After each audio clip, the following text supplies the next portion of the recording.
One of the things you see with people all the time is that maybe they're trying to stumble forward towards their ideal, as poorly defined as it might be, but then they're afraid, right? They're afraid about what they might encounter, and that stops them, because fear does stop people. It freezes you like a prey animal, and so people move ahead, but then they get afraid, and then they stop moving ahead. And that's not so good, because negative emotion is a really powerful motivator. So we're more motivated by negative emotion than positive emotion.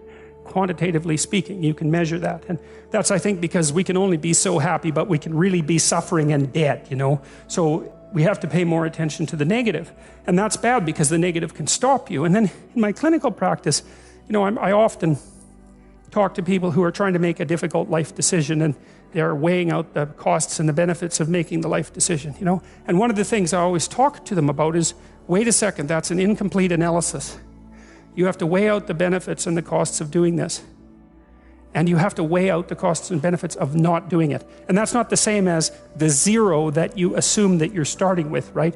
Because to not make a decision also has a cost. And sometimes the cost of not making a decision is far worse than the cost of making a decision, even if the decision is risky.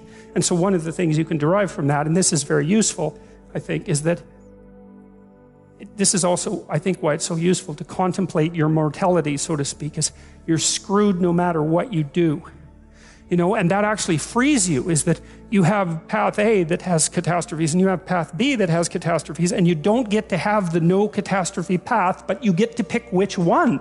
And that's really something, because if you know that there's terrible risk associated with everything that you do and don't do, then you can afford to take some risks, because you're not, you know, and this is all within the ark metaphor. I'm still making the case that despite the fact that your life is essentially catastrophic, you can make a covenant with the highest ideal, and that will take you through it the best way possible. I'm still making that case. So then you think, okay, well, I'm trying to make this decision. I'm going to go try to do something difficult, and isn't that terrifying? And then you think, yeah, but wait a minute. What's really terrifying is not doing it. And then you think about the cost of not doing it. So in the future authoring program, we have people do this little meditative exercise, which is, okay, just think about your insufficiencies by your own definition, right? The way that you don't do what you know you should do. About the things that you do that you shouldn't do, that you know you shouldn't do beyond a shadow of a doubt, right? There's some things like that. That's bad habits and poor aim and all of the resentment and hatred and aggression and unresolved conflicts and all those things that are dementing you and warping you, and then think, okay, those things get the upper hand, man. They get the upper hand, and they take you the worst possible place you could go in the next 3 to 5 years. What exactly does that look like? And so you sketch all that out, and you think, hey, I don't want to go there. And so the next time that a temptation comes up, you think, well, it'd be a lot better for me if I didn't succumb to this temptation. It's like, that's kind of weak, eh? You'd look a little better if you didn't eat like a cheesecake a day or something like that. You know, that's something, but it's not the same as, I'm going to have diabetes and I'm going to lose my damn leg in 5 years if I don't get my eating under control. That's motivating. And so then the temptation comes along and you think, oh, how about no? Seriously, how about no? Not just because a higher good would be obtained if I avoided it, but because a terrible catastrophe would be averted if I didn't.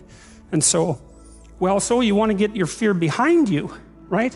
You want to get it behind you where it's pushing you forward instead of in front of you where it's stopping you. And you get your fear behind you, pushing you forward, by actually thinking through the consequences of not putting your life together. And the least of those is that you waste it and suffer, right? Because you're going to suffer anyways, man. So you waste it and suffer. That's a bad deal. Because maybe if you're going to suffer, you could at least do something noble and glorious and upright and powerful and honorable and admirable and helpful and difficult. You know, that's just so much better, and maybe that's good enough so that you think, hey, you know, little suffering, it's basically worth it. At least it's a way forward, you know? At least it's a way forward.